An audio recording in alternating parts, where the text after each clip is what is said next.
Welcome to Get Your Bell Rung Pro Wrestling Podcast. I am your host, KG. With me tonight, guys, is co-host of Rasslin Memories. I'm talking about the one, the only Grizzled Vet. Also joining me tonight, guys, is WCW veteran and also author of Looking Up at the Lights, a man who will soon be putting his career on the line to try to regain gold one more time as he faces the one, the only Robert Cook, of course, who is the TWA World Champion. Robbie, how are you? I'm good. How you guys doing? Now that SmackDown's over, I'm doing better. Yeah, Just to be honest with you, and we'll get into that, guys. But before we do, I read something interesting. Now, I don't know if this is a work or if Damian Priest was being serious here, but Damian Priest just did an interview with Gabby LaSpica, I think the name is, and when he questioned about the Pat McAfee angle from SmackDown, Damian Priest says it sucks, not a fan. Somebody who knows Pat gets along with him, but for me, that's not my taste. I don't think it helps anything. It didn't need it. So for me, and I'm sure a lot of people aren't going to be happy that I said that, but in the locker room specifically, a lot of us weren't happy, and that's real. I was asked by some of the younger talent what I did think, and I thought it was bull. We're a PG show, right? But he could come in, talk about Pat, and he could throw the F-bombs and say whatever he wants. For me, that's like one of those things that so many other talent, even from one word, could benefit. And it's like, wow, now they're up here. Instead, you take somebody who's not even here all the time and gets away with saying something like that, who doesn't even need it. Not going to lie, it kind of pissed me off. Now, look, this is the thing. Damian Priest obviously values his job with the WWE. So how much freedom they allow these guys to talk and share their personal feelings on podcasts, I don't know. But the fact that he mentioned it's supposed to be a PG show, but yet Pat McAfee could come in and drop, the F-bomb, shit like that, I'm torn. Normally I'm like, that's a work, or no, that's a straight shoot. I'm torn about this, Robbie. What are your thoughts? Do you think this is a shoot? Do you think it's a work? Hard to say. But it could be a shoot. Yeah. If that was me, I'd kind of be pissed. That if you're allowing this guy that's a part timer that truthfully shouldn't be there anyways, to come in and do that, Yeah, Grizzle, what about you, man? You and I both interview pro wrestlers. Now, you have interviewed a shit ton more than I have. You've interviewed, a lot more current or top stars than I have. From your experience, something like this, without actually hearing the tone in his voice, you think this is a shoot? You think this is a work? I think in this day and age, the work isn't as common as it used to be. Mm-hmm. And I know from what I've read, and it's not just Damian Priest, there's a lot of people that are going out and saying it. So I'm going to go with more there's truth to this, because a lot of people did not like the Pat McAfee inclusion and what he's doing. And I've read that they were changing some things up. And I don't know if tonight was an example of that, but they're kind of, I don't know. I don't think Pat McAfee was the right solution. And I think a lot of the talent is stating their opinion, because I don't think this is the WWE decision. This is the TKO decision. So, right. And, they're not happy. I'm not going to jump ahead. We're going to get there, but I will say this. Tonight was not a good look, because you had WWE pretty much saying, we need help because, these ticket sales, not like last year we're in Vegas. We need so much help that we're giving 25% off just for Saturday nights, because apparently Saturday night ticket sales aren't doing well, and we'll get there. Grizzled, overall, What you think about the show, man? Oh God.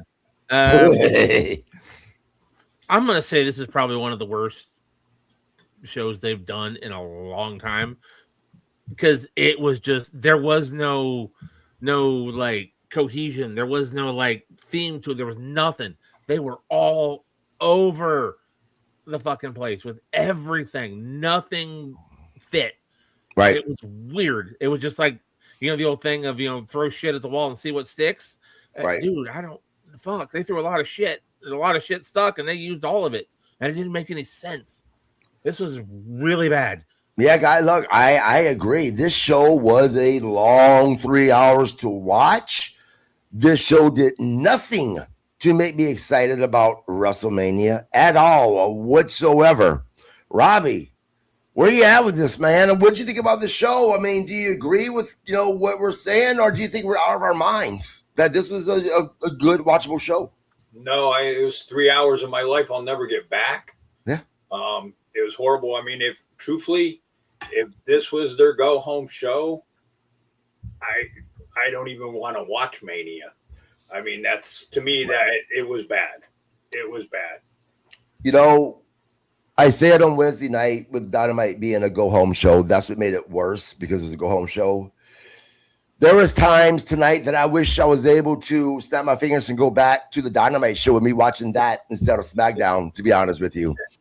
And I agree, if this was a go home show, I would feel the same. I'd be like, I have no interest. And look, I'm going to be honest with you, with WrestleMania, on paper, there's not a whole lot of matches that excite me. Now, do I think once we get into Mania, once everyone's drilling's going, when they go to their next level of their performing at WrestleMania, do I think that we're going to have damn good matches? 100%. I have no doubt in my mind that there's going to be some goddamn good matches, but on paper, it just doesn't excite me, if that makes sense, Grizzle. No, I agree with you. There's a few matches. I want to see a couple, but I want to see a couple, but no, it's like last year. Nothing about Mania last year got my attention except for one or two matches, but overall they turned out to be good shows. This one's kind of the same. Nothing's really getting my attention, and this show damn well didn't do anything to sell me on, I gotta see this. Like you said, luckily this isn't their go home show, right? But as far as SmackDown goes, they don't really have a go home show anymore. SmackDown and Raw are basically just 2 more nights of Mania for the talent that can't be on the show. Right. Yeah. So it's almost like a 4-day show, basically. So I don't know if this could have been the go home show to set up for next week. Because next week's WrestleMania weekend. Yeah. I don't know. They're not really going to do a go home because they're already there. Right. Robbie, do you agree with what we're saying? Oh, man, look, is it one of those things that, God, we're just old. We come from another era of professional wrestling where back in the day, we had just a different level when it came to WrestleMania. So, those WrestleManias were so exciting. And because maybe we're out of touch, there might be a lot of younger fans today that's excited about this WrestleMania. Or, nah, man, it is what it is. It's just not that fucking exciting. Well, let's put it this way. If the younger generation was excited for this shit after tonight, there's something wrong with them, because this was a piss poor show. Yeah. And let me, at a certain point, if I could have turned my TV off, I would have turned it off. I would have turned it to anything else to watch. You know what? I agree. If we weren't doing this recap tonight, I would have turned the show off, starting with the opening segment. That's right, let's get into it. We did this for you. That's right. Let's get into it. The show opens up really with video of last week, what happened, and then we go backstage with Cody Rhodes, and he walks up to Nick Aldis wanting to know where Pat McAfee is, and Nick Aldis breaks the news to him. Look, you cannot touch Pat McAfee for no reason whatsoever. And Cody's like, who is this coming from? You? No, it's coming from above me, so you know where it's coming from. And then Jelly Roll shows up, and Aldis wants Jelly Roll. that he cannot lay a hand on anyone either. Not on Randy, not on Pat. And I'm like, okay. This sounds just as stupid when you recap it. Almost even worse. Right. Guys, want to talk about this at all? Yes. Go ahead. I'm with you right from the start. Cody shows up. We see the recaps. Okay, Cody shows up. He's ready. You can't touch him. You can't touch Randy Orton. You can't touch McAfee. You can't do a damn thing. You just don't touch each other. We're just going to have you guys. I'm like, okay, well, they've done those before. But all of a sudden, and guys, you know me. I love my Jelly Roll. But Jelly Roll comes out. Jelly Roll, you can't touch anybody. Why the fuck is Jelly Roll even part? Right. He went from, like last week, I have no problem with it. I'm still saying it was a good match against Kit Wilson. But now they're treating him like one of the, you can't touch anybody. Don't touch anybody, you celebrity singer who's just making appearances. That right there, I went, why is Jelly Roll such an integral part of this all of a sudden? He was wrestling Kit Wilson last week, which is fine, but now all of a sudden he can't get involved in this shit. And I'm like, well, why? You know, I'll tell you why. I know what it is they had to save all that action for Little Yachty, which we'll get to. Robbie. Oh, my son loves Little Yachty. Don't get me wrong. Yeah, well. I watched this with my son, so I got some interesting perspectives on this shit. Yeah, Robbie, your thoughts on that opening segment, man? Again, it made no sense. I agree with you guys, but here was the other thing. So when me and Grizzled disagree on Jelly Roll, but he pushes Nick Aldis. Now, if I was Nick Aldis, which made no sense when you're jumping, but go ahead. Okay, well, I thought that was still in there. No, not yet. We're not even there yet. No. Yeah, we're just at the opening segment. Okay, then I won't jump then. Yeah. I won't jump. Yeah. Okay. Now, J-Ro does say to Cody that, you know, this is bigger than you. This is about WrestleMania. 20 years of friendship. This is not about part of your story. So fucking, dramatic. Next, guys, we go to in-ring Rhea Ripley. And she's demanding answers. She wants to talk about Jay Cargill attacking Io Sky. And this was just as bad. Because she says, Jade, you found my one weakness. My Io Sky. Oh, my Io Sky is my one weakness. Once again, I want to change the fucking channel. Really? You're this badass athlete. And Io Sky gets a little boo-boo, and that's your weakness, Robbie Idol. What the fuck's happening, man? What is happening? I don't know if this is coming from creative, it's time to change creative. I mean, if that's coming from creative, it's time to change them, because now you've taken Rhea Ripley, who was this badass, and now you're making her out to be this just a soft person. You kind of changed her character. Right. But it doesn't end there. Because Io then comes out and she interrupts her. She's furious. She is pissed as well. And she wants Jade tonight. Now Rhea's like, whoa, And Io's basically saying, no, I want her tonight. I will go talk to Nick Aldis myself. But Nick beats her to it, comes out and makes this the main event. Grizzled,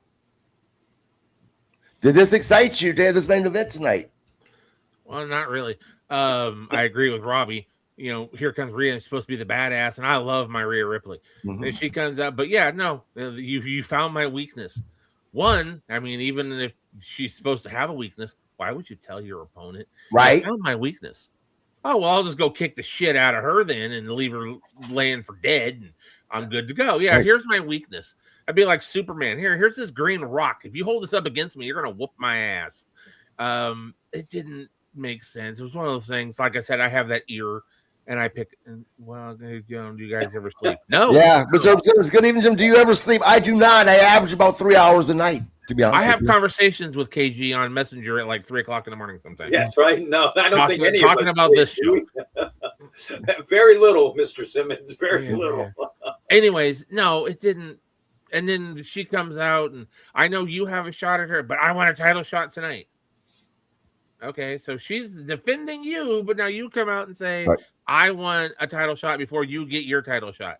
And like I said, watching it with my son, he was all excited because his thought was, oh, Io's going to win, and then we're going to have Rhea's going to have to face Io Sky for the title. Well, this wasn't for the title.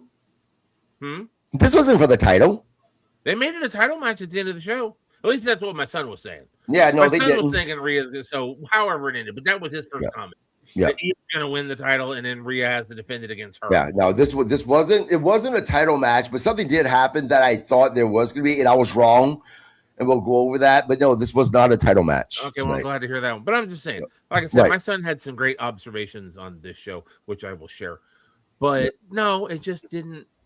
No, this is my weakness. That'd be like, if I decide I'm gonna get into a fight with Robbie, and I go, "Hey, Robbie, my knees are really bad. Don't kick me in the knees, please." Right. Yeah, we do go to a match, and we're talking about Alexa Bliss from the hometown girl, Bayley. Now, I will say that Bayley did get a warm welcome, but they popped for Alexa Bliss too, which made me laugh because we hear, who was it that said, was it Joe or was it Wade Barrett that said, oh, we'll have to hear the whole arena booing Alexa Bliss? I'm like, who the fuck are you talking about? That was Wade.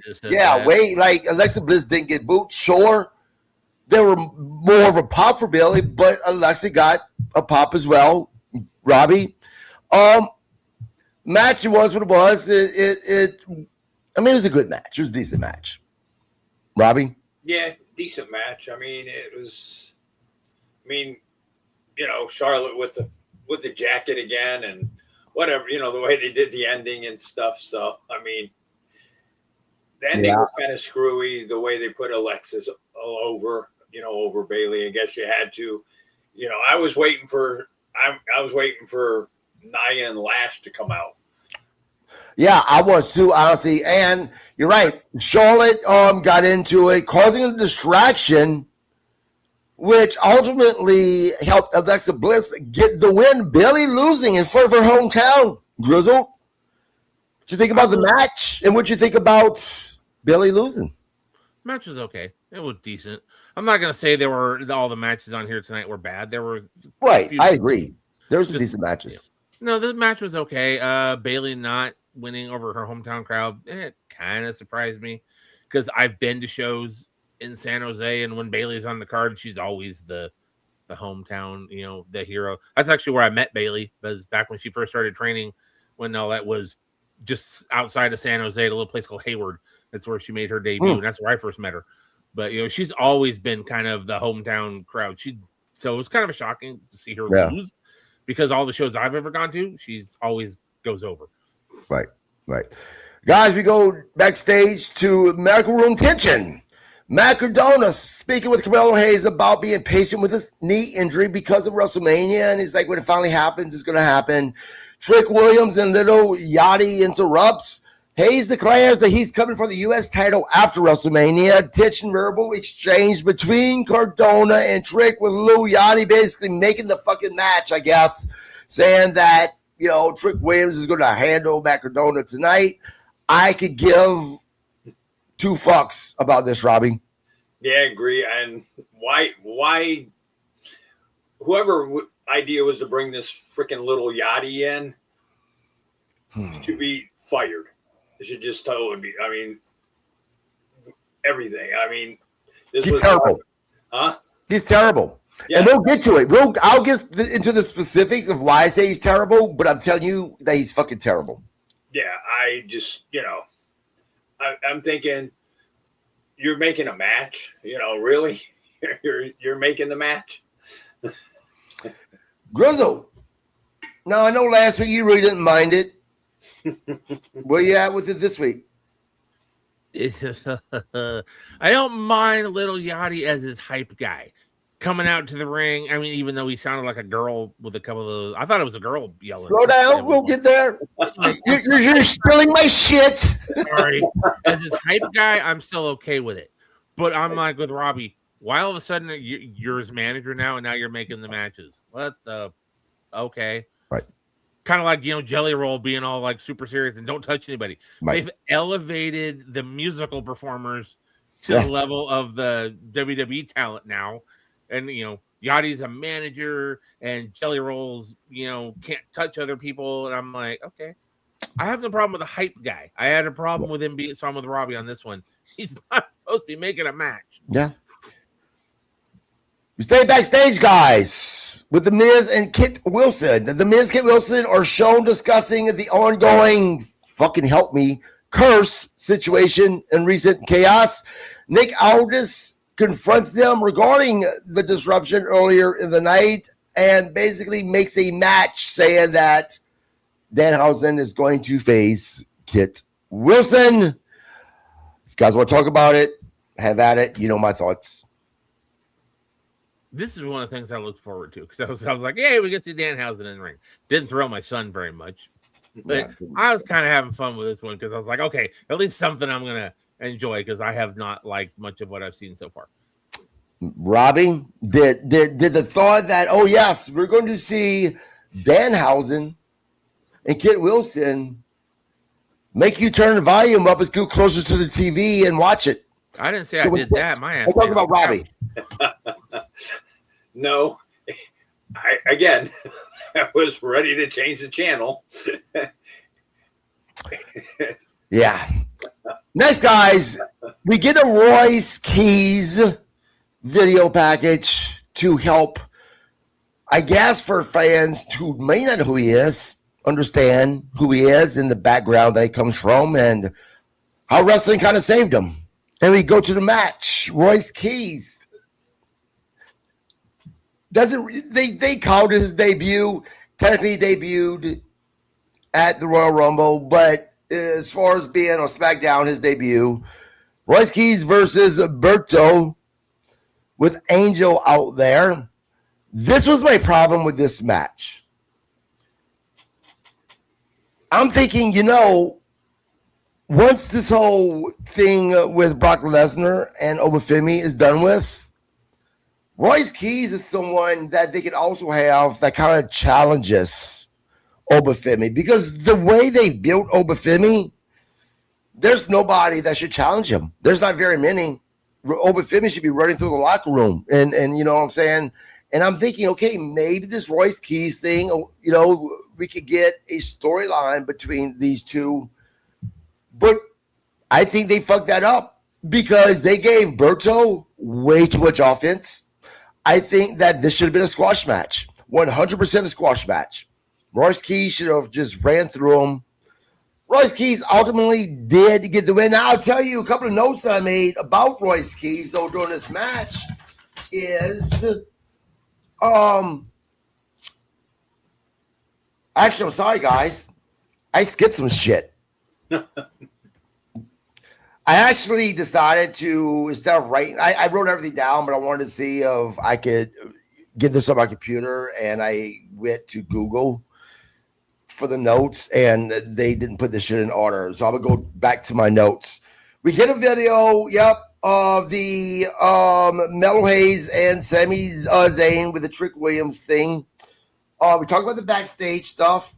Then we do a video, Drew McIntyre and Fatu. He's talking about Fatu as a failure of a man and a father. Fatu's family is more used to him being in jail. And of course, McIntyre was doing this promo in a fucking jail cell. He says that he doesn't belong in WWE because Fatu's an animal. Drew warns that he will be the judge, jury, and execution. Next, we see Fatu with Kathy Kelly, interrupted by Solo. Fatu, Solo says Fatu makes the family look bad and kind of pushes Tonga into a position to try to face Fatu tonight. Now you can tell they had Tama really didn't look like he wanted to go there. Guys, your thought on the video with Drew McIntyre and then the backstage interactions with Fatu and MFT. Grizzle, go ahead. The Drew McIntyre promo, that was probably one of the highlights of the show for me. Yep. I enjoyed that promo because it just keeps pushing the story of, Jacob kind of being in prison and not being there. I like it. I like the way Drew did it. That, like I said, was probably one of the highlights for me. The backstage segment, though, was another part of those that confused me because he's back talking to Fatu. All of a sudden, here comes Solo, and then he's got a match with Tama. Jacob Fatu hasn't had any interaction with the MFTs for months since he came back. But all of a sudden now, whoop, let's just slide him in there. You're going to face Tama. Why? This has nothing. This storyline with Drew has nothing to do with the MFTs, and the MFTs are still embroiled in their stupid thing with the Wyatt Six. But now all of a sudden they have an issue with Jacob, who they haven't interacted with in months. I'll tell you why it made sense. I'm going to disagree with you. I'm sure you will, and that's fine. This is why it made sense, because they're from that area, right? Oh, yeah, I understand that. But, yeah. So because they're from that area, Solo is very much talking about, yeah, you make the family look bad. Drew called you out on it as well because of your background. And it also went to show that there is this tension between Tama and MFT by forcing Tama to face Fatu. And then you can kind of see Tama that his body language, like, he doesn't really want a part of this. They I could have have a problem with it because of it. They could have done it after Mania, though. To insert them into this storyline with Drew and all that. It just, I don't know. I don't think it would. It's too many pieces of the puzzle.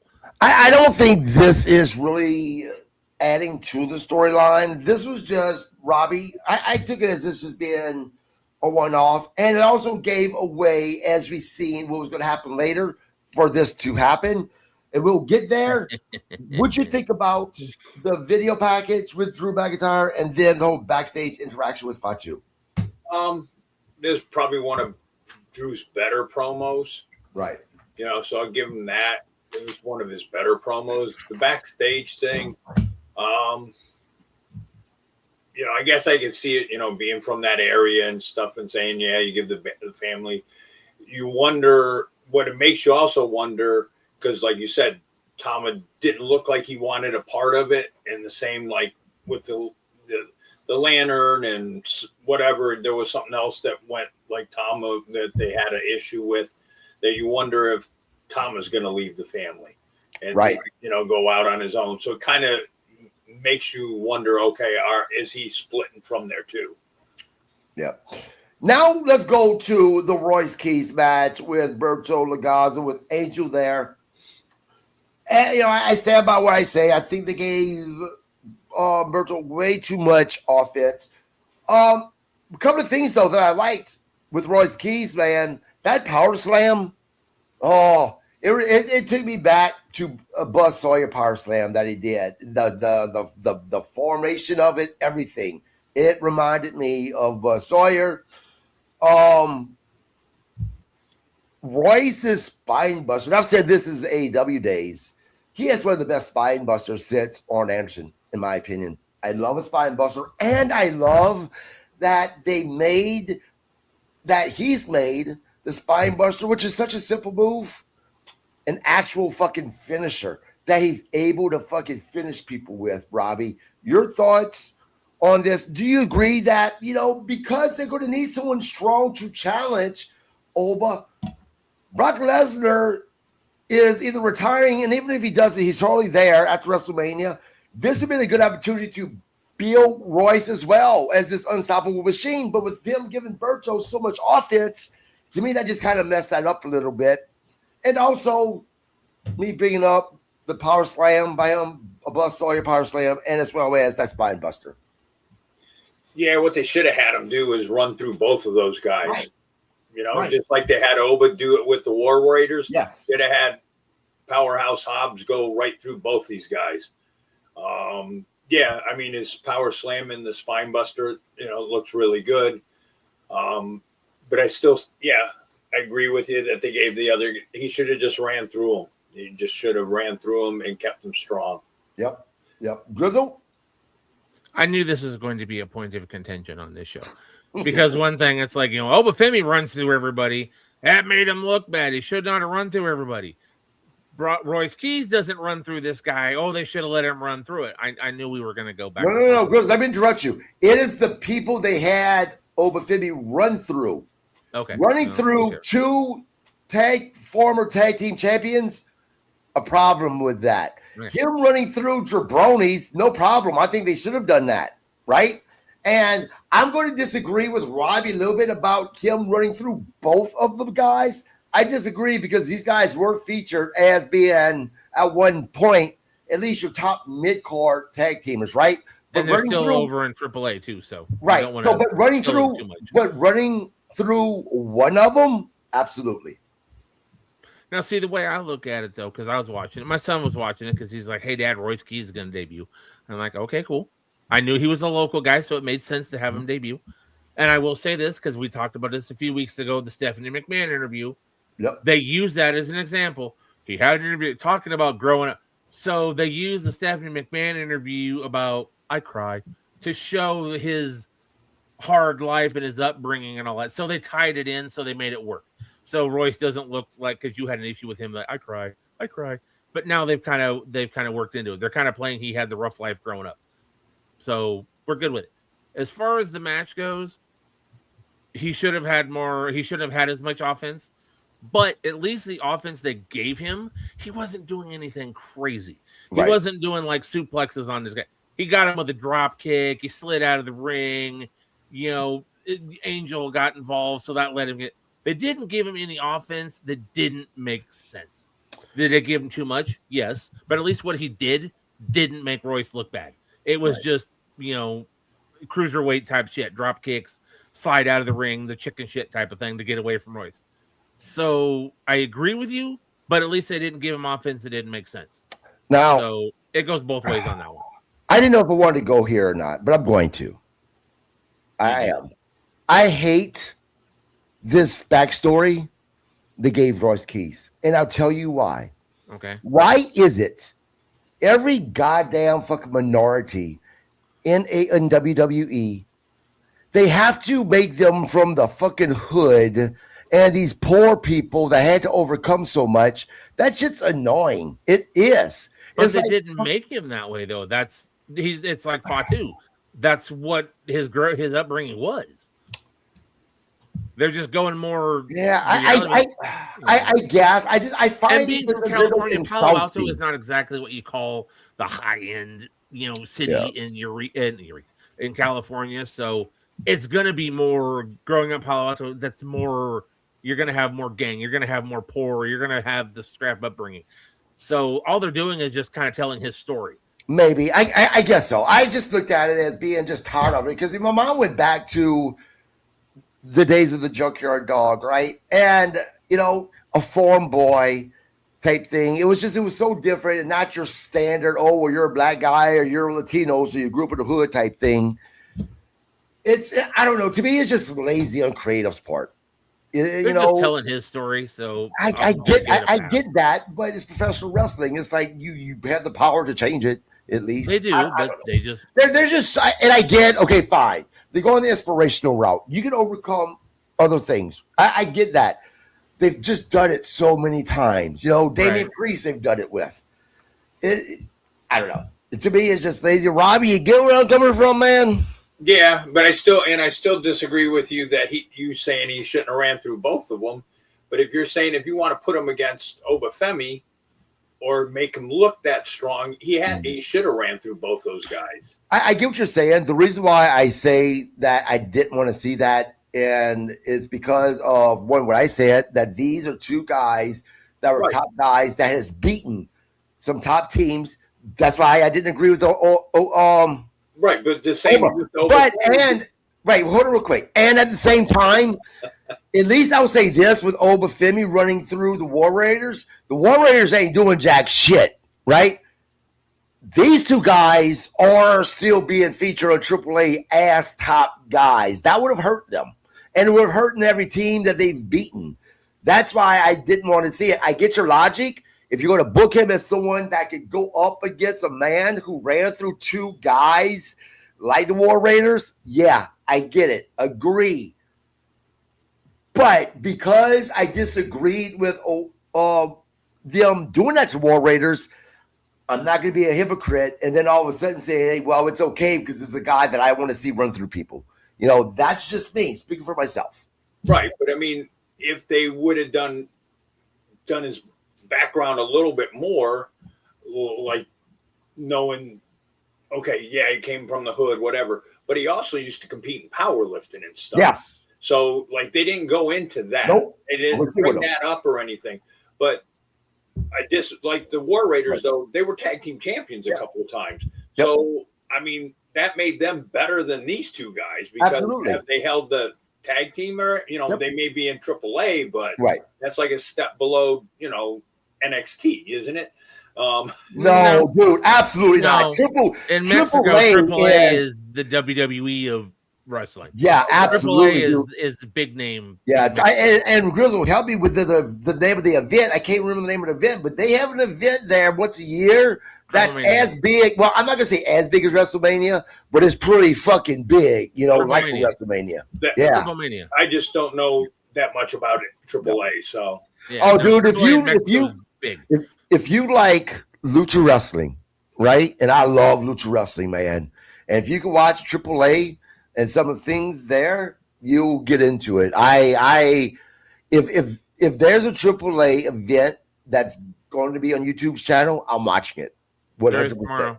Is there? Yes, Penta is defending against his title against Vikingo tomorrow. Oh, and Vikingo is just fucking, yeah. Yep. Go ahead, Robbie. Okay, but so where were we? I don't have to. No, you're talking about, you know, because War Raiders, right? Okay, that much better because they had the title belts. Yeah, they've had it a couple times. So I mean, so I don't. Truthfully, if he'd ran through both of them, I don't think it would have hurt him. But you know, I mean, to try to make him look, you know, keep him strong. But again, they should have. When Stephanie did the interview, I didn't watch it, or even in this thing with his background or whatever, could have, you know, showed a few highlights of him doing the powerlifting thing or whatever to, you know, say, okay, I mean, yeah, the dude's big, but how many people, you know, that just adds to his story saying, hey, the guy competed in powerlifting, he did well, you know, this and that just adds to it. Yeah, look. I don't disagree with you about the War Raiders. I think they should have never had Obafemi do it. But you know what? This is the exact reason why. This is the exact fucking reason why. Because Obafemi ran through War Raiders, now we're saying that in order for Royce Keys to be able to be pushed to compete against someone like Obafemi, he needs to now run through two good tag, you know, a tag team that's also really good and just squash them. Why we should have went there to begin with. Why WWE should have went there to begin with, in my opinion. Guys, we can talk about this all night long. Let's move on. Because now we're to the highlight of the night. The part of the night that we were all holding our breath that we couldn't wait to happen. The part of the night that was going to enhance everyone's interest for WrestleMania, the part of the night that people who didn't buy their tickets yet was picking up their goddamn phones or going to the Ticketmaster to buy the tickets. And that, of course, I'm talking about Pat McAfee arriving. He arrives in a truck, openly mocking at Nick Aldis, and then the restrictions that's placed. Then we see Jelly Roll asked Pat if Randy told him to RKO him and said, why are you here? And then Jelly Roll pushes Nick Aldis, grabs fucking Pat McAfee because now Jelly Roll's a badass. I was laughing. I'm not joking. It was so bad and so ridiculous that Jelly Roll was being placed to look like a badass. I was laughing. I truly was. I thought it was comical. It was so bad that it was funny, Robbie. Now we can talk about Jelly Roll pushing Nick Aldis. Okay. See, this is how much it kept my attention span. So, but so now that you would think, okay, if he pushed Nick Aldis like that, why wouldn't Nick Aldis call security and have his ass dragged out? That, just made no sense. Now, I do want to give props to Jelly Roll. Every time I see the man, you can tell how much weight he's dropped, and good for him. Good for him for getting himself healthy and dropping that weight. It's not easy to do. I've just dropped 80 pounds, and it takes you busting your ass. I'm a foodie. I don't drink alcohol. I eat. I like to eat. Now, of course, my wife, she pisses me off because she's a foodie and she can eat fucking 5 bowls of goddamn ice cream on top of fucking big ass whole cake and never gain a pound and stay as beautiful as she was since the day I met her. My ass do that. I get diabetes. I get fat. Now I got to bust my ass to lose the weight. So understand the struggle. So good for Jelly Roll for doing that, right? But it doesn't mean I want to see him in a role as a badass, Grizzle. This was just terrible in my opinion. Nah, yeah, no. I don't have an issue with Jelly Roll if he's like, Kit Wilson. Okay, fine. But now they're moving him up to where he's interacting with the main event guys, especially 2 guys that are main eventing WrestleMania. And he's a singer, he's a celebrity. I think now they're pushing it. And I've heard rumor that after Mania at Backlash, they want to do a Cody Rhodes and Jelly Roll versus McAfee and Orton, which okay. Hey, he did good at SummerSlam, but I don't know if I need to see that again. So yeah, that's interesting that you say that. I'm sorry, that's interesting that you said that, and we'll get there because I wrote something almost similar to that in my notes when it came to later in this segment, right? And I'll explain that, but go ahead. Anyway, no, they're kind of elevating him too much now to where he's almost like a WWE superstar, and I don't think they should be doing that. Right. So I'm going to step down off my pedestal on the Jelly Roll thing. That make an appearance, a match against Kit Wilson, fine, but don't elevate him to main event level guys like Orton and even Pat McAfee's had a little bit more experience in Jelly Roll. Right. But I still love the music. I still love my Jelly Roll. I still love his music. Yeah. But he needs to go sing it, not play WWE superstar. Right, and this is the thing too. Although I thought this was funny, and I thought it was terrible just because of the interaction. At the same time, I wasn't at the level of aggravation just yet that I would get because Jelly Roll putting his hands on Pat McAfee. Okay, fine. Pat McAfee is not an athlete. Well, I guess he is an athlete, but he's a fucking kicker, right? Or was. He's not a professional wrestler who's supposed to be a badass fighter. So that, okay, I'm not there yet as far as being like, what the fuck? But we're going to get there. Guys, next, Kathy Kelly talks to Royce Keys, asking, how does it feel to, she used the word debut in Cali, being that, he's from near there. And before he can answer, Solo interrupts and says, I kind of run SmackDown. We have a lot of great memories, brother. Anything you need, my door's open.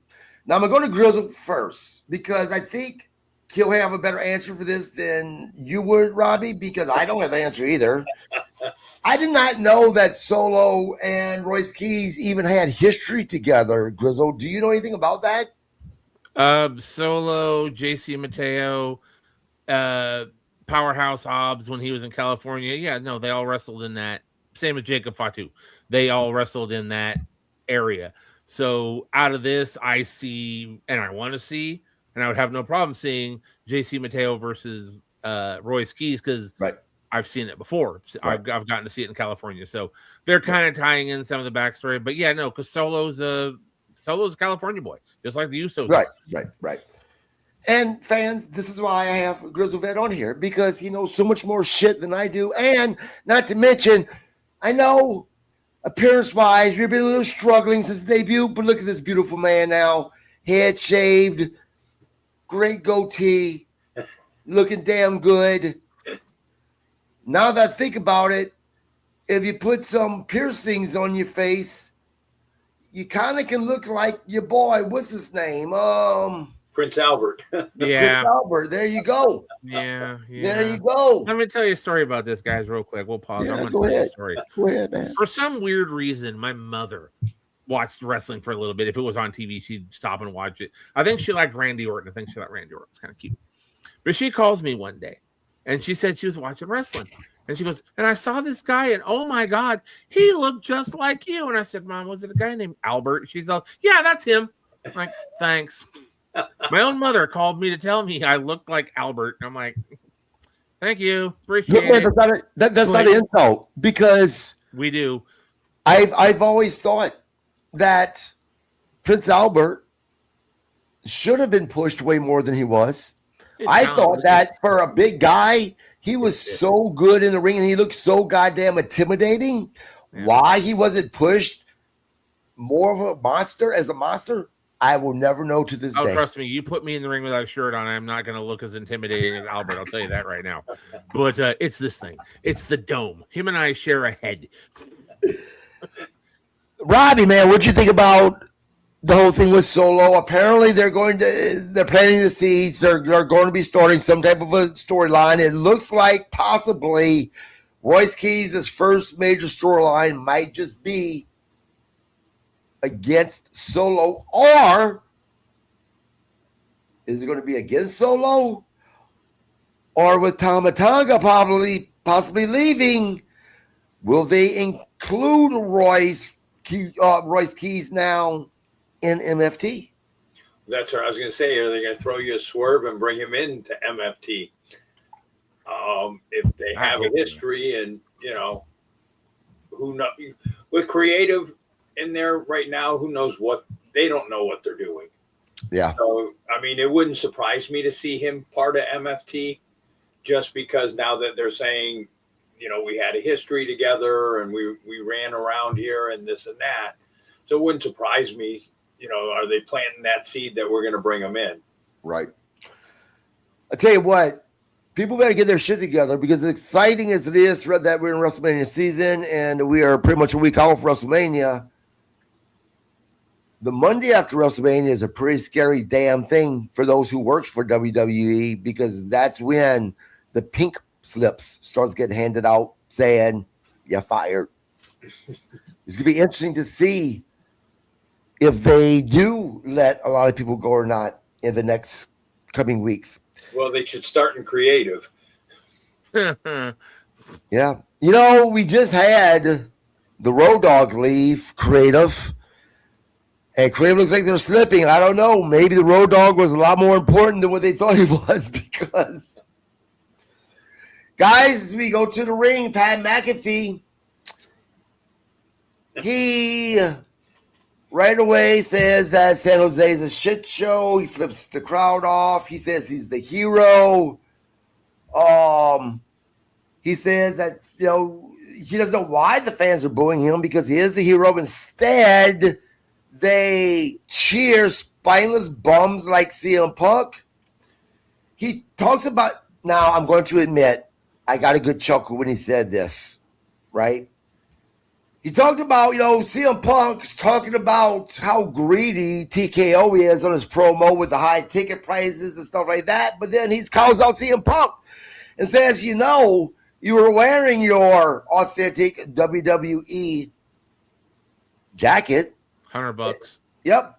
And under that jacket, you were wearing your authentic CM Punk shirt. And I bet when you get those checks, they're not getting deposited into the poor WWE fans to help them. And I kind of chuckled because he said, you're a hypocrite, you're fake. In the world of professional wrestling, storyline-wise, got to tell you, kind of makes a little sense. because I didn't see CM Punk handing money out or buying tickets for anybody. No. Instead, that was Pat McAfee, because he was going to help all these shitty bums out, because he called Ram Truck, who's sponsoring WrestleMania, and they're going to pick up 25% of all WrestleMania tickets sold between now or between Saturday night, or first 25% off of the tickets for Saturday night's WrestleMania between now until Raw. Guys, tell me WWE didn't just tell the fans that they're doing poorly with ticket sales without actually saying they're doing poor with ticket sales, Robbie Idol. Yeah, I mean, you did it on TV, you know. So you basically told them, okay, we're going to give you a deal. So I mean, how about all the people that have already bought tickets? They're probably pissed now too, saying, well, how come I'm not getting anything off of here? You know, so now you've pissed a whole different set of fans off, you know? So, I mean, nobody did. Obviously, if they did this, nobody did their homework here, you know? You know what? That's exactly what I thought. Grizzle, do you agree, man, that one, not a good look for WWE, and two, yeah, now you just upset a bunch of people. Hey, oh God, this promo was ridiculous, and I'll get to your points in a minute, but the promo was ridiculous because he's on SmackDown. He's involved in the Cody Rhodes and Randy Orton story, but he spent the entire time talking about CM Punk, who's on Raw. No, okay, yeah, let's get all the fans turned into Raw on Monday to find out what CM Punk has to say. You're just driving people over to the stupid.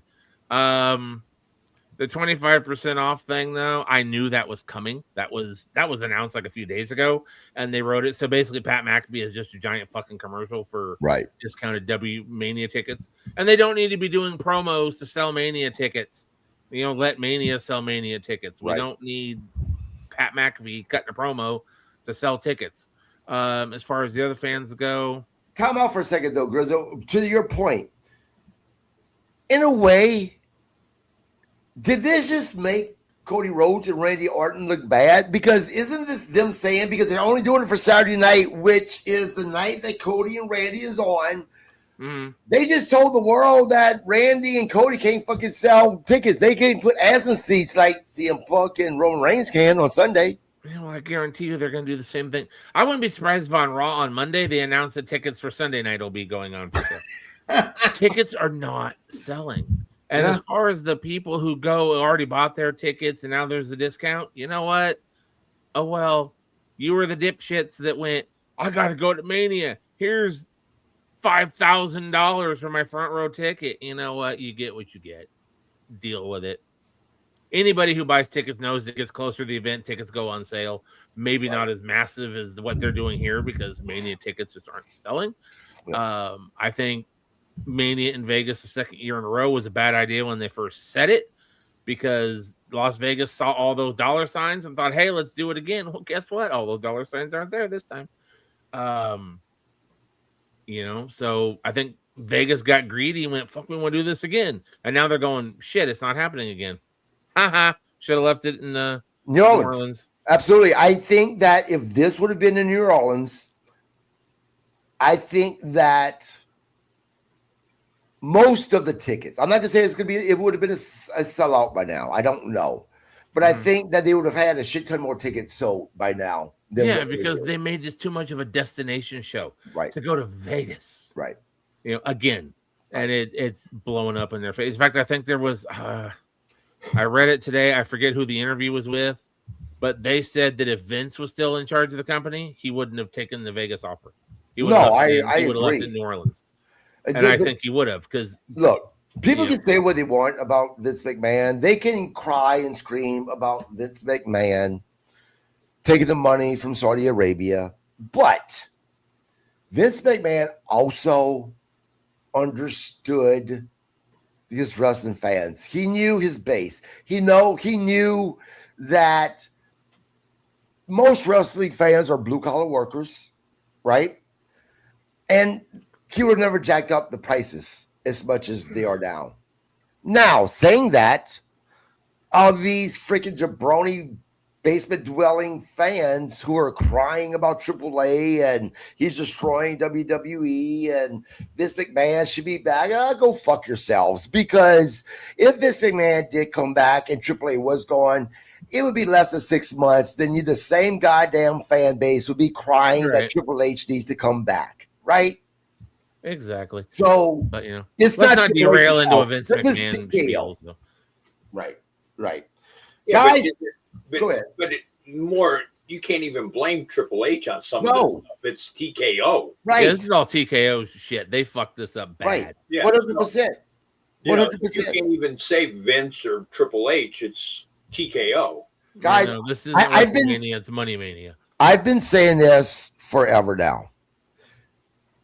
TKO is trying to turn the fan base of professional wrestling into the same fan base as their MMA stuff, their UFC shit, right?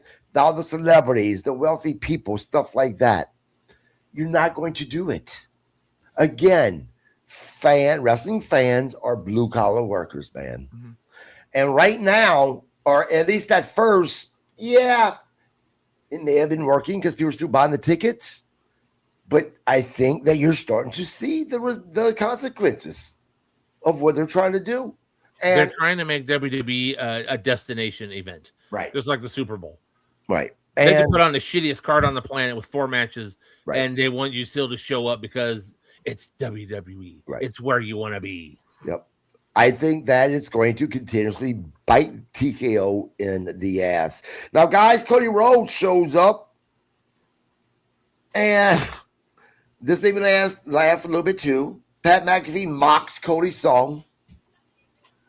Cody tells Pat that you don't belong here. He says, I'll get you a replica title so you can live out your experience, but go tell those who have you coming out here, thank you, Daddy. He then tells Pat that he's a fake wrestler and that Randy, which I brought this up, we all agreed, wasn't even part of the fucking Attitude Era, because that's what they're pushing, that he was fucking watching this shit from home.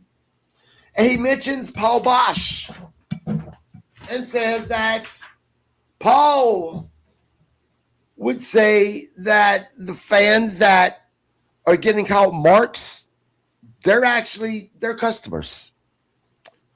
And Cody goes one step beyond that and says, they're actually my family. Fans don't want to see Pat. Go home, Pat. You had people chanting, go home, Pat. Pat says that he is home. He was born to be in the business. Cody is fake with his fake dyed hair, his fake teeth, his fake tan. He's a cosplay champ. Pat says that if Randy, this did not make sense to me. This part really didn't make sense to me. If Randy doesn't walk out as the 15-time champion, Pat will never be seen in the business again. Like, who's that supposed to upset? That it's like, what? And then as Cody, this is funny. Cody mentions Pat. What are you talking about, man? We know who you are. It wasn't too long ago. You're standing up at the announcer's table, fucking yeeting. And then he says he hopes Gunther comes out and puts his ass to sleep again since you're so tired. And then as Cody decides to walk out, Pat says, go leave. Go suck Triple A's ass more. And then Randy is seen on the big screen with the Jelly Roll. Apparently hurt. Randy drags Jelly Roll out to the entry. Then Randy attacks Cody from behind. Jelly Roll tries to help, but then gets knocked down. Fans are chanting RKO as Cody is getting his ass kicked. Guys, I timed this. This was almost 42 minutes of this promo. 42 fucking minutes of something that didn't do a damn thing to excite me at all about this match. Now, Grizzle, you mentioned possibly Johnny Rhodes, Cody Rhodes versus Pat McAfee and Randy Orton at a later pay-per-view. See, my brain went to, the go home of SmackDown. Are they going to announce before the end of this show Johnny Rhodes and Cody Rhodes versus Pat and Randy as the go home main event to push this match? They didn't, so I'm assuming that's not going to happen. But that's why I found it interesting that you mentioned that, because I'm thinking it's supposed to be a backlash, which means this goddamn story is not going to end. Right. Robbie, were you sitting down there in your seat biting your nails? Oh my God, what's going to happen? This is so intense, so intriguing. Or were you wanting to change the channel and call me and say, KG, I love you, brother, but fuck you. I'm not doing this fucking podcast if I gotta watch this shit anymore. Believe me, I was gonna text you, KG, as soon as I saw Pat McAfee walk to the freaking ring. Whoever's idea, so if this is TKO thinking, let's bring Pat McAfee into this picture, he's gonna help sell tickets and stuff. Leave his dumb ass on ESPN, the channel nobody watches anymore. I'm surprised that station still even exists. I'm not a Pat McAfee fan, and this really turns me off.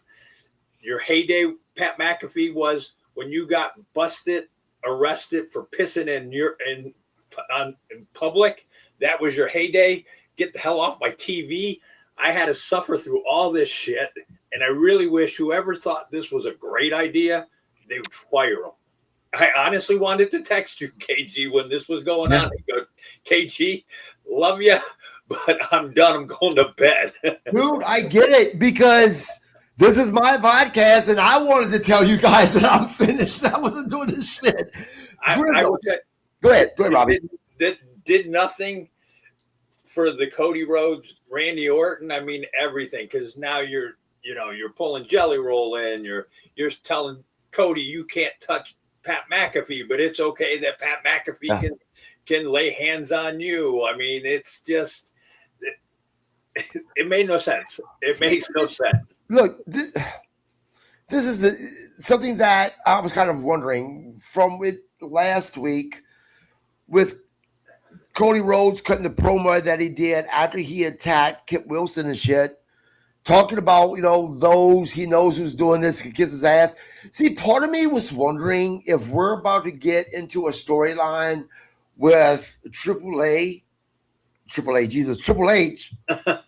reforming the Authority or whatever that group was called, that Randy, and instead of having Seth Rollins in it, having Randy Orton in it, Pat McAfee, but this whole thing with Pat McAfee saying, go kiss Triple H as even more.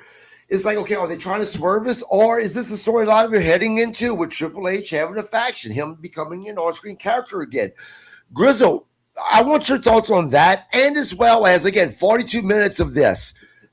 If they would have shortened this down to maybe a 5 or 10 minute segment, do you think this would have been any better, or no, man, it's just terrible altogether? I didn't realize it was that goddamn long. Yeah. Jesus. I knew it was going a while, but I didn't know it went 40 minutes. Holy crap. I don't think there's ever been a segment gone like that. Well, maybe I'm wrong. Now I'm talking from start to finish. I didn't realize it went that long. I know it was ridiculous. This promo was nothing but a promotion to sell tickets for WrestleMania and for Pat McAfee to come out and shill him. Randy Orton comes out with Jelly Roll. Once again, I don't know why Jelly Roll is so damn important in this storyline now. And then Randy Orton hits Cody Rhodes, but Cody Rhodes can't touch McAfee, can't touch Orton, but I guess Orton can, or Orton doesn't give a shit and is going to get fined again. It just, it was longer than I thought. Thank you for letting me know that one. And it just didn't make sense. Well, as far as the Authority thing goes, so let me go to Grizzle. Grizzle, hold on. Because I want to be fair. Okay. I started the when McAfee actually arose that he got there. Now, to be fair, there was a short segment with Kathy Kelly and Royce Keys in between him coming to the ring, him being Pat McAfee, right? Yeah. So, fine. Deduct, 5 minutes from the Kathy Kelly, Royce Keys solo from that 42 minutes, and that's how long this promo was, well, right? Commercial in there, too, I think, somewhere, so. Right. Before they went to Pat. Okay, so, all right. I was like, fuck, goddamn, did I really lose that much time of my life? But still, that means it was still over 30 minutes. Probably. As far as the authority thing goes, though, I mean, they could. I hope they don't give McAfee more of a role in this thing and all that, but, it didn't do anything for Rhodes and Orton. McAfee doesn't sell anything to this. Doesn't make me want to watch it anymore, and I already did, which I really want to see it still. Because, I mean, once you let him go, Orton and Rhodes are going to put on a great match. We all know that. I don't think we need McAfee to add to it. Nope. And I'm afraid now we're going to have Jelly Roll involved in it, too. Yeah. I agree. Now, we went to a commercial about this, and then we get back to the commercial. We already had over 30 minutes of this dumb shit. Oh, what did they have to do? Because for some reason, between the commercial and the 2.5 minutes for us getting back, no, they do a recap of the attack on Cody to remind us how bad the shit was. Then we go backstage with Pat and Randy. Randy is saving the business, according to Pat McAfee. And then, now, did I see this right? Did Pat McAfee actually leave with the title? Yes. Mm-hmm. Like, that's something else, too. Randy leaving with the title, stealing the title, that's one thing. I think that would make more sense, right? But really, Pat McAfee, I just don't like this at all whatsoever. You guys want to talk about this? No, not really. It just adds we talked too much about it already. We also have next the recap from what happened on Raw with CM Punk and the things that he said. Which has nothing to do with SmackDown, but hey, why not? Right. Next, guys, we go to Fatu coming to the we're gonna have Fatu and Tama Tonga match will be next, but before that, Nick Aldis with the Miz, and I apologize, I got this shit confused, I guess. Now it's when they are talking about what happened last week, how they should have had won the tag team titles, but Dan Angler screwed them. Nick's like, oh, it was the curse. Fucking aggravating. I hate this shit. I know you like it, Grizzle, which is, I mean, again, whatever. It's just my opinion. Then the matches, and that's where the match is made between Kit Wilson versus Danhausen. Grizzle, go ahead and cheer for it. Get it out your system. I'm not going to cheer, but oh my God, at least there was something for me to be entertaining because nothing of this show is entertaining me yet.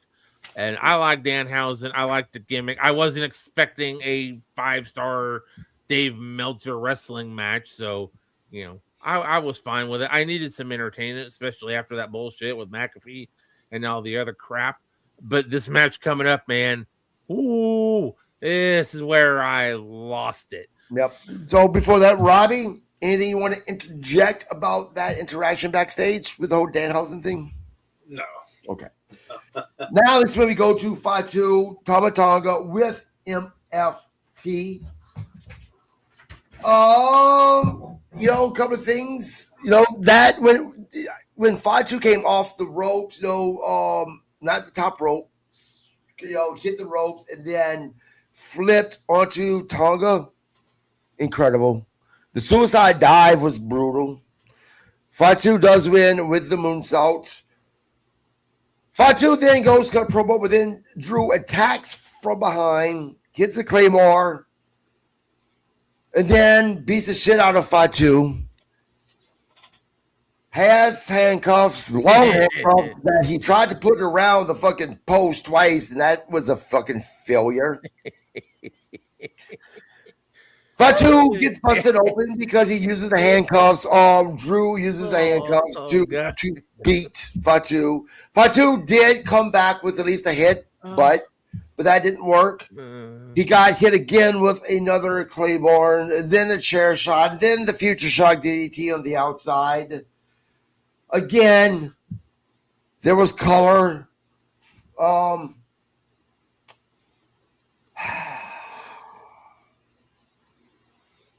Grizzle, since you're itching, go ahead.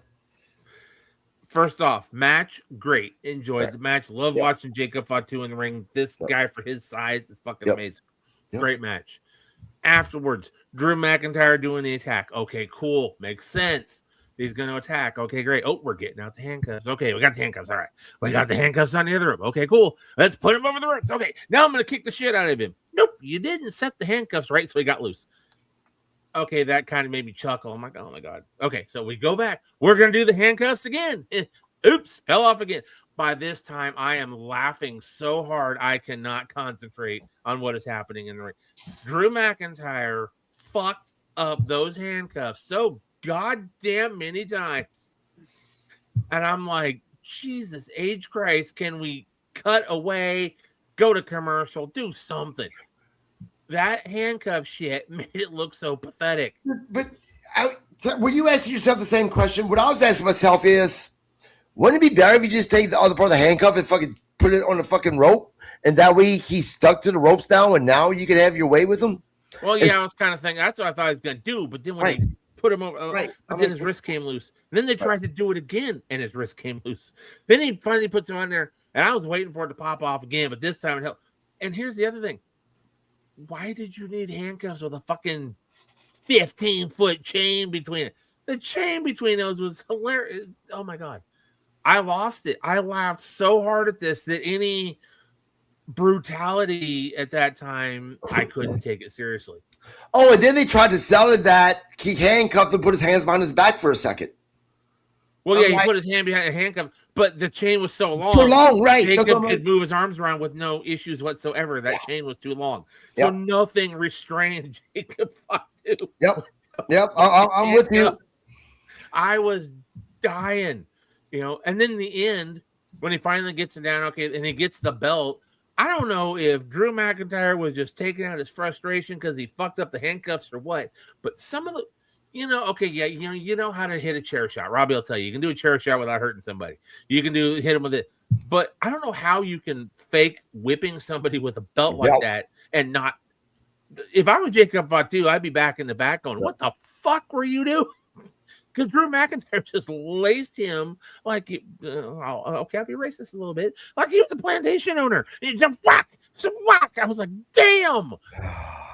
Well, guys, it was great. It was great having this podcast. I appreciate it.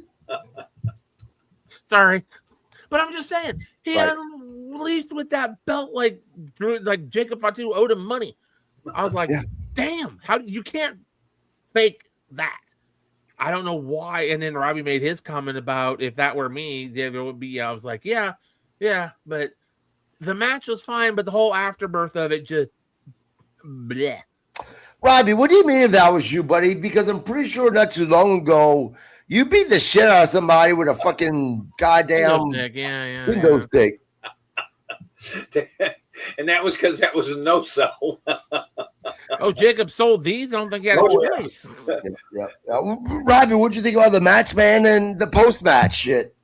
The match was fine. That was good, and Jacob he just shows you how good he really is. I mean, watching the guy and seeing what he does and stuff, you got to put him as one of the top guys in today's wrestling. He's good, and he's, he cuts promos. He's good on the mic. He definitely is very talented because you see him do stuff that big guys can't do. The after stuff, I feel sorry for Drew at WrestleMania because he's got a lot of receipts coming. That when he hit him with those belt shots, I was like, yeah, there's receipts coming, dude, and you know it. And a few other things during that beatdown look, maybe he made it look that good, but a few things look kind of stiff. Yeah, and I don't know what part of the show this is on, so I'm just bringing it up now because it's an announcement they made.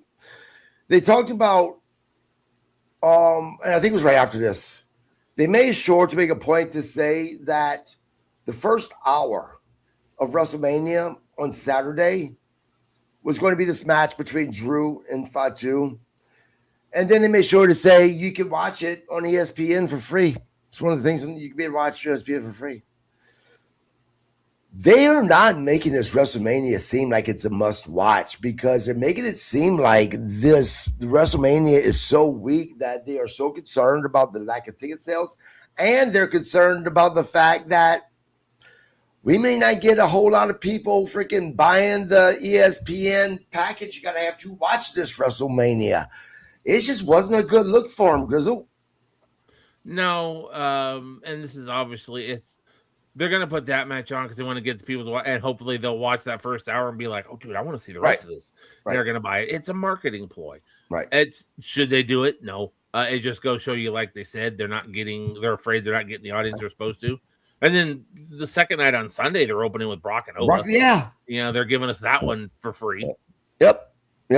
Which, by the way, I mean, I said a while back that I'd be surprised if this wasn't the first match either Saturday or Sunday, because unless Brock Lesnar is being featured for a main event, he's done it before WrestleMania. He wants to get in and out. Yeah. Get the fuck out. Yep.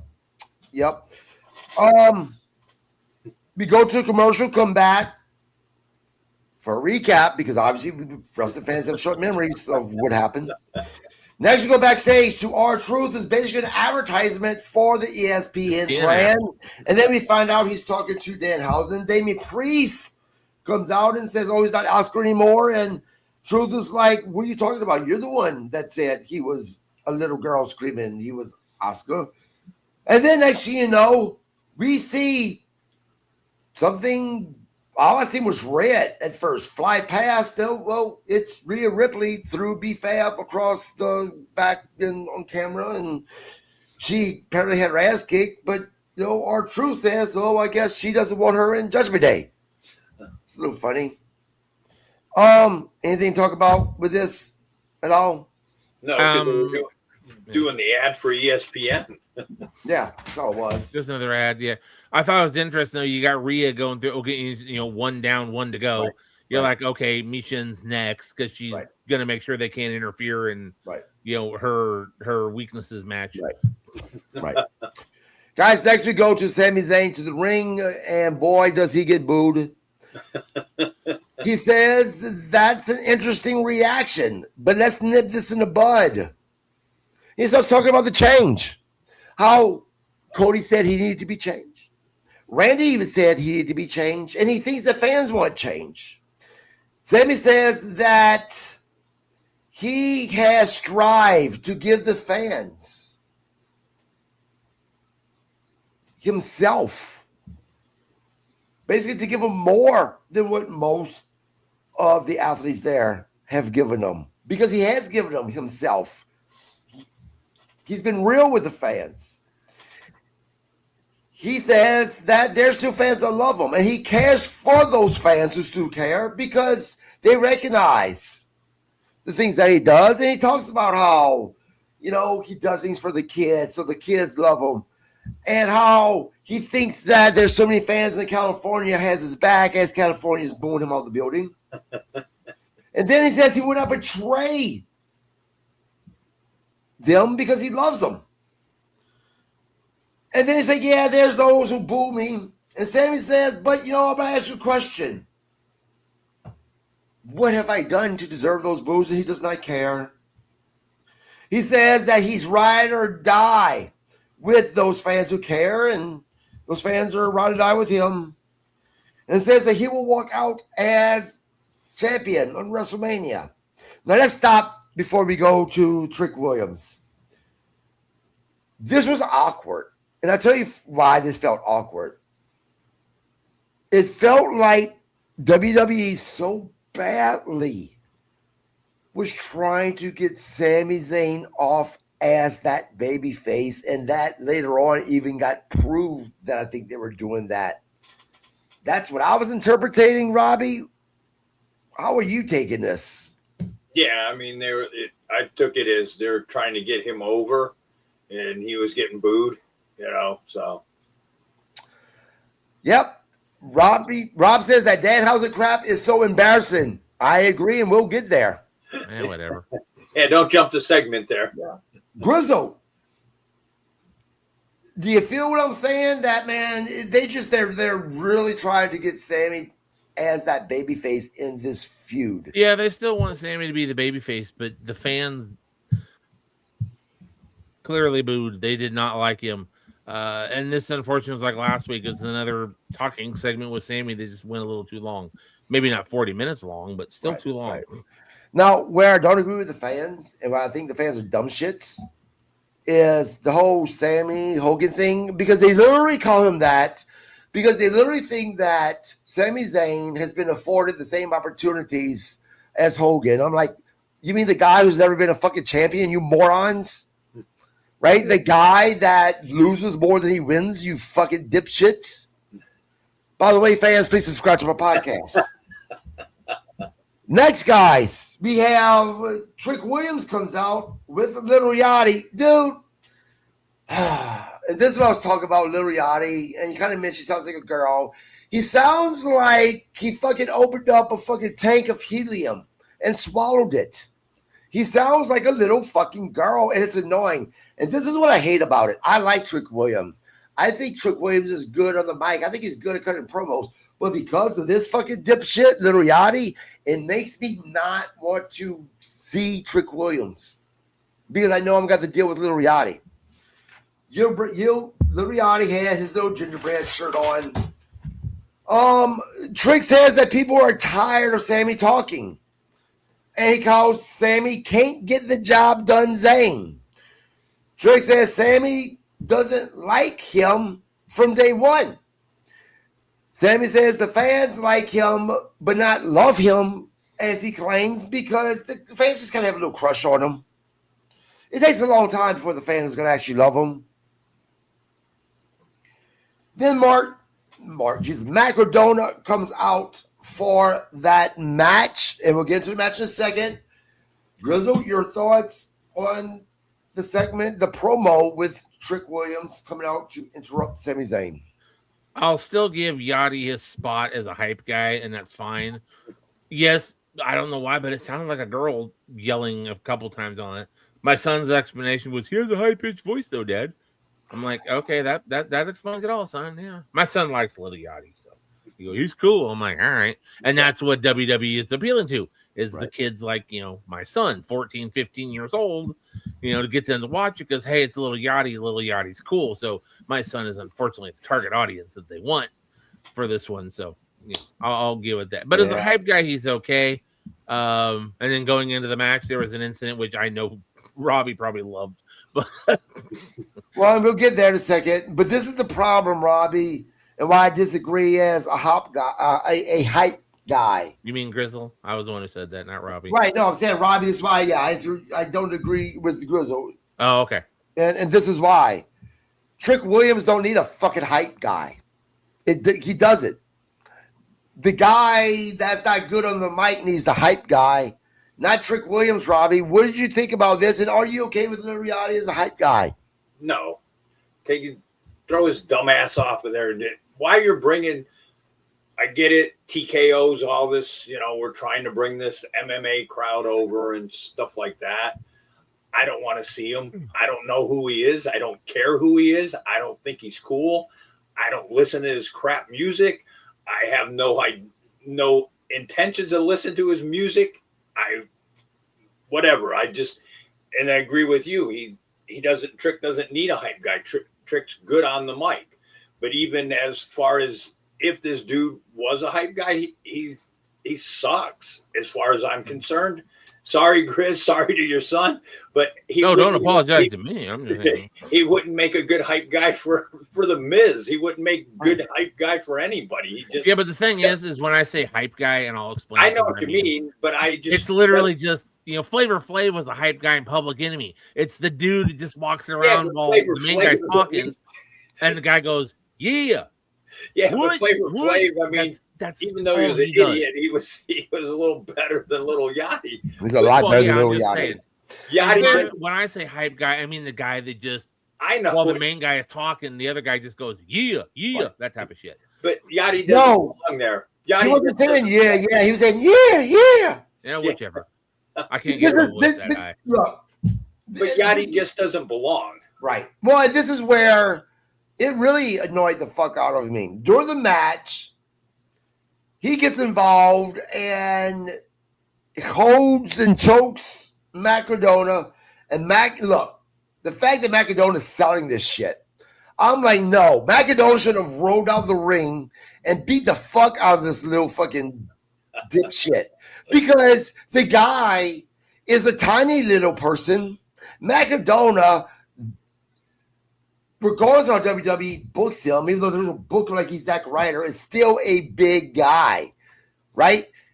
This should have never fucking happened. And this annoyed me that it happened. Robin, we'll start with you about the match. Well, let me go through the match.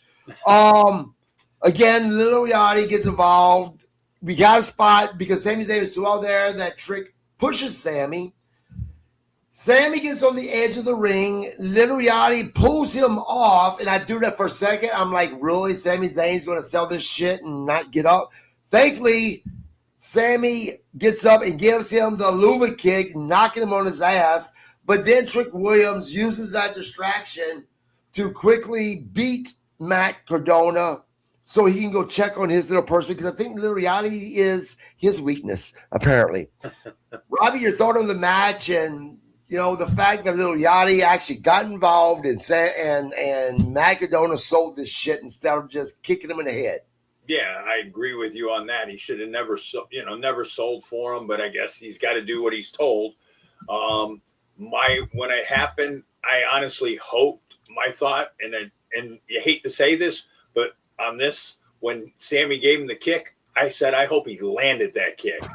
Just to show this Little Yachty, you don't belong here. Get your ass out of here. And I knew Robbie was going to Sami landed that kick. I was like, please land it, because this shit, you bringing in all these people and you're making them part of this stuff when they don't belong there. Right. And, you know, again, I just wanted to make sure people understand, at least from me and Robbie's standpoint, we also feel the same way about the whole fucking Jelly Roll stupid shit. You don't belong there. Yeah, I mean, no. I get why you're bringing these people in, because you're trying to bring in a whole different crowd. No, right. But I'm sorry, they don't belong. No. Grizzle, your thought in this match and Little Yachty get involved? Yeah, match is okay. You know, like you've been saying, Cardona just getting booked to lose all the time. It was okay. I don't think Yachty needed to get involved because, like I said, he should just be the hype guy, do the woods and all that shit. But I knew Robbie was going to like it when he ate Sami Zayn's boot. I'm like, oh, you know, Robbie's excited right now. I didn't have a problem. Are we all that predictable? Yeah, get the little, insect out of there for a minute, you know. Next, guys, is the match I absolutely fucking hated. I wonder which one this is. Introduced from 1311 Mockingbird Lane. 1313. Or 1313, whatever. Mockingbird Lane. Hello, it's the Munsters. Yes. Danhausen versus Kit Wilson with The Miz. Put it to you this way. The fact that Kip Wilson looks like a bodybuilder next to Danhausen says everything. Now, Danhausen, Bob Cook, matter of fact, has said, this young man, he's such a nice guy. But I'm sorry. The stupid shit doesn't belong in the ring. But it didn't stop. It got worse. The fact, look, yes, it was cute. I chuckled a little bit when Danhausen went outside and put his arms around Miz. Miz thought it was Kip Wilson and it was Danhausen. Okay, fine, ha ha. But that was about it. Fucking terrible. And then on top of it, you have fucking Kit Wilson on the top rope. And then smoke comes out so badly that it fucking distracts him, allowing Danhausen to get the fucking win. Fucking terrible. I don't want this shit on my TV. Again, if I did not do this podcast, WWE would have been turned off tonight. And I already know what you're going to say, Grizzle. So let's go to Robbie first, and then we'll go to Grizzle. But before that, Bob says, I will say this. This is the least interesting I've been in WrestleMania in decades. Although I'm sure it will be good, there's nothing I'm really looking forward to or excited about. Bob, it's funny. I pretty much said the exact same thing, that on paper, not excited. I'm sure the matches will probably be good. Talented people, but it's not. I'm not excited at all for this at all. And I can tell you right now, we have to talk about it. I can tell you right now that if this was actually a pay-per-view, kind of like AEW, where you have to pay for HBO, and then on top of it, the pay-per-view, if it was the same thing, I wouldn't be getting it at all. Robbie, your thoughts on this dumbass, terrible match? Excuse me, sir, you're leading the witness. No, I knew where you were going to go when they said he was going to wrestle. And backstage, the dude's good. Leave him backstage. Yes. Pay him what you're paying him. Leave him backstage. The wrestling thing, And I mean, truthfully, because Kit's not that bad of a worker. He did a couple good moves and stuff, but I mean, the whole thing, like the same, like the pyro going off, and it just, I don't want to see it. I mean, leave Danhausen in the back, let him do his comedy thing back there, but don't put him in the ring, and I mean, like, I actually felt bad for Kit. Like, God, you got to lose to this guy now, like, you're just, you lost your partner, you had a little bit of a run with your partner as a tag team. Poor guy got hurt. Now they're, like saying, we're going to make you the next Zack Ryder. Yeah, now after the match, Miz goes to attack him from behind. The lights go off, and then it comes back on. You see Danhausen fucking running the fuck away. Grizzle, go ahead. It was exactly what I expected. Shit. As Bob Cook says, very evil, very shitty. Do not put words into my mouth, God damn it. I'm saying that's what Bob said. No, Bob don't need to put words in my mouth. I like Danhausen. I like Danhausen when he was in AEW. And I've actually, one of the guys I've went and saw actual footage where he wrestles as Donovan Danhausen, and he's actually really good in the ring. But the Danhausen character, obviously, he can't be the technical expertise because he's a comedy character, and that's what I expect out of it. Match was fun. Wasn't anything exciting. I'm not going to write home about it. I'm not going to grade it 5 stars. It was fun. It wasn't smoke that distracted him. He got cursed, which set off pyro on the corner by accident. Yeah, which makes it even fucking worse. Which caused him to crotch himself on the top rope, and then he did his big boot and he got the win. So after he gave the very evil eye poke to Miz, Yeah. I like the gimmick. It makes me laugh. And after the bullshit that I've had to watch for the last 2.5 hours, I was happy to have a little comic relief. Keep it backstage. I think next guy wrestle. He can wrestle. I think he should be able to. We see, and the fans like him. Yeah, the fans are fucking. Don't get me there with the fucking today's wrestling fans. Yeah, please subscribe to our podcast. I'm going to be honest. I'm not going to lie. I'm not going to sell my soul to the fucking basement eating fucking dweebs. That's like you guys are their mind to subscribe to our podcast. Jade looking for Michin, finds her hurting from Rhea. Michin's acting when she's trying to sell it was absolutely horrendous. Robbie, terrible. Yes. Real quick, the match was the exact reason most people mock professional wrestling. If you treat wrestling like a joke wrestling becomes. Exactly. I can't agree with you 100%. Robbie, again, the acting that freaking Michin did, I'm like, what the fuck? Yes. Yeah. Jay says that she's got her. Grizzle?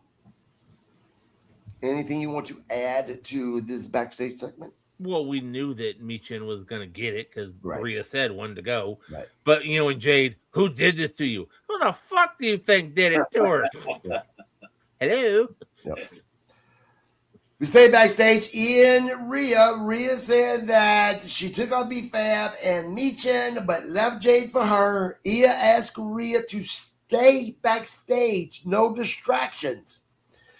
You know what? I will admit this. They did a good job of swerving me a little bit because normally when that happens, the opposite happens. I figured Rhea was going to come out, cost Io the match, and maybe starting to cause a little bit of a wrinkle between these two, but that's not what happened actually. And we go to Jade Cargill versus Io Sky. This match here. So Io, before the match, Io is holding her arm, selling it. Cool, right? But right in the beginning of the match, pretty much right away, she does her little flip with that arm. The hurt arm binds you, but she can cut the flip. And then, let's think about this. Io Sky is the one person that not only she Rhea Ripley's weakness because of their friendship, she's also her weakness in the ring because Rhea Ripley can't seem to beat Io Sky.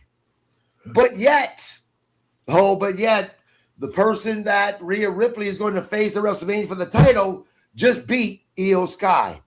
Yeah, I'm not going to hear the excuses. Well, but Io's not 100%.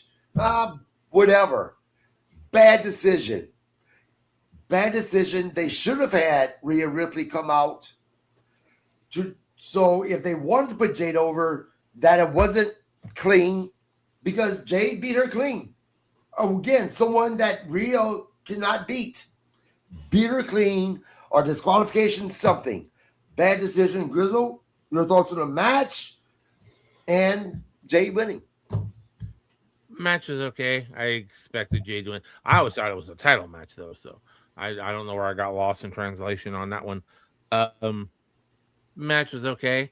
Ending of it afterwards, was not a fan of because, Rhea laid out Michin, Rhea laid out B-Fab. She comes in that ring and she can't get a hold of Jade. Jade just kind of slides out.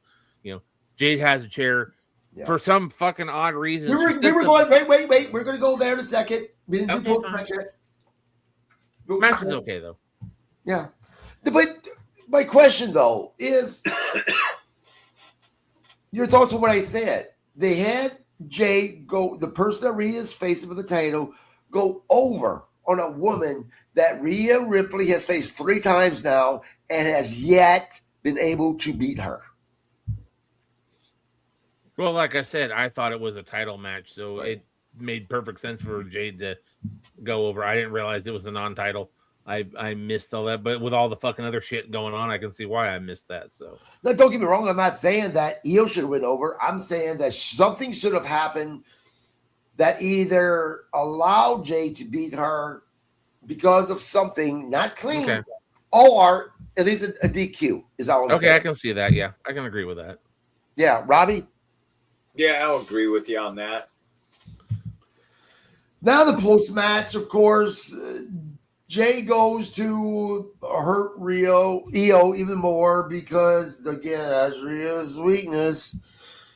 And she grabs a chair. Rhea comes out, but not, as Grizzle said, can't get a hold of her. And this was the weird thing. I don't know if you just go there or not. Jay slips out and then sits in the chair for like 1 second, then gets up and leaves. What was all that about? That was fucking weird. That's what I was saying. With all this shit going on, Jelly Roll gets jumped. Cody gets jumped. This person gets jumped. Everybody, Danhausen's cursing everybody. Rhea gets out to the ring. She can't get her hands on Jade. She got her hands on everybody else. Right. Nothing. Jade didn't even fight to get out. She just kind of walked away and slid out bye.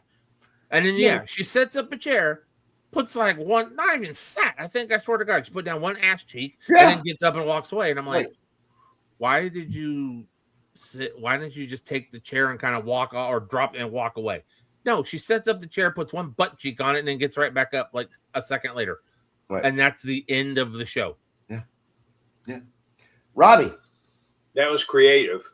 So, since they did such a great job tonight, creative said, all right, Jade, put that chair out there, put one ass cheek on it, then get up and go. Yeah, and that's how you end the show. Yeah. I mean, yeah, it just went along with the whole show. It was a waste of 3 hours. Well, guys, go ahead, Robbie. But I mean, you might as well just make SmackDown an hour, right? Because like you had 2 matches. I timed it. You had 2 matches in an hour and a half, so all the rest was promos. Yep. And I'm like, I said something. I go, wow, we're just getting a second match after an hour and a half. And my wife goes, you're kidding, right? No. And my wife doesn't follow wrestling. No. Look, I'll be honest with you. I'll be completely honest. Tonight was so bad that grade-wise, it's a D-. Now, I want to say this. This does not reflect the talent because the talent's good, right? I didn't have a problem with most of the action. The only problem I had was the whole Danhausen thing. The talent's fine. They're good. This follows all on fucking creative. The failure of this show was fucking creative. Not the talent. Fucking creative. D-. Grizzle. I'm going to go with a D, and I agree with what you said. This is all creative. This is all booking. It was like all over the place. And when you're watching what's supposed to be this beatdown and you're openly laughing so hard because a grown man can't figure out a fucking handcuff. I mean, I lost it at that point. I don't really laugh out loud watching wrestling, but dude, I laughed so hard it wasn't even funny. I couldn't stop. It was ridiculous. And that was just like the worst example of what happened. Right. But there are other examples of shit too. Right. So I'm going with a D. If I was grading each match tonight, with the exception of the Danhausen thing, right? I probably would have been getting A's and B's because these people are unbelievably talented. And they probably tried to do the best they could do with the shit that they were giving. But that's what creative gave them tonight was absolutely shit. And those in creative tonight, they should be embarrassed. Absolutely. I think at the end of SmackDown every night that they should bring all those creative out to the ring so the fans can tell them by the cheers or boos what they think about the fucking show. Instead of the fans throwing shit at the talent. Because again, the talent's great. Absolutely great. They can go. Creative suck tonight. Robbie? Yeah, I totally agree. I mean, my grade, I agree with you. I give it a D-. But creative, I mean, whoever's idea was to bring McAfee in, why you thought this was a good fit, like from day one. Whoever said, "Oh, let's bring Pat McAfee in. He'll put asses in the seat. Let him do promos." Whoever thought that should be fired. I'm sorry, but keep him on his show, whatever, and let people that want to watch the Pat McAfee show watch it and leave him out of the wrestling thing. I did not like him as an announcer. I don't like him. This makes me even dislike him more. Yeah. Yeah, guys. That's the SmackDown recap. Anything else, guys? I don't have to do this for 2 weeks. Yeah, rub it in, you bastard. Yeah. Well, no, because next week we won't be doing the recap because immediately after SmackDown is the Hall of Fame. Oh, true. Okay, everybody gets a week off next week. Yes. Okay. So and then, of course, you and I will be here live Saturday and Sunday to recap Mania. So right. We will be back Saturday and Sunday to recap of WrestleMania. Absolutely. Probably about half an hour after. Well, between 15 minutes to half an hour after WrestleMania goes off the air. Jesus.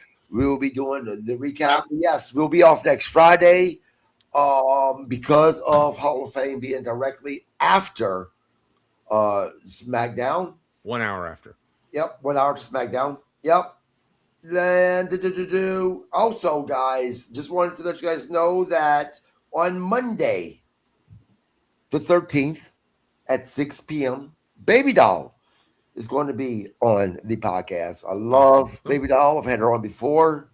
I'm excited for that to happen. I'm excited to have her on as a guest. So subscribe so you guys don't miss that podcast. Robbie, he's going to be facing again, as I said, the TWA heavyweight champion Robert Cook in a career versus career match on May 9th, 2:30 p.m. right at Twisted Fork. Yes. So guys, get your tickets for that. And we're going to make this, and this will probably upset KG, but also if Bob Cook tries to get involved in the match, you think I beat that dude that he owed me money? I'm gonna beat Bob like he was a redheaded stepchild. I can't get involved in any of it. I'm not a professional wrestler, but all I ask is after that, you guys finally get that out your system. You guys may hate each other after. I don't care. Just be respectful to each other on the podcast. That's all I care about. As you guys both agreed. Grizzled, Sunday. Rasslin Memories, 12 p.m. Central Standard Time. Pioneer 90.1 FM KSRQ. Find us on the TuneIn Radio app. Just search for Pioneer 90.1 or download Pioneer Community Radio app. Our guest this weekend is going to be Melody Koloff, talking about her grandfather, the Russian Bear, Ivan Koloff. Not talking wrestling too much. We're talking more family and growing up, with Ivan Koloff as your grandfather. It was an interesting story. I really enjoyed talking with Melody. KG, thank you for helping me set it up. Yes. Sort of. You had her as a guest first, and I just kind of jumped on the bandwagon and stole her. So Yep. She's awesome. It was a great interview. I really enjoyed it. They're going to be here during SummerSlam week in Minnesota. So yes, she mentions that on the show. Yep, I'm looking forward to seeing them at that point. Guys, again, please subscribe to the podcast. Also, follow me on Facebook, KG Landry. Also, Get Your Well Rung, a pro wrestling podcast on Facebook as well. Hope you guys have a great weekend. Let's get some rest. Shake off this funk from having to watch 3 hours of SmackDown. We see you guys on Tuesday. On Monday, guys, again, don't forget, Baby Doll will be on. I will be talking to Baby Doll. I'm excited about that. Have a great weekend. Have a good one.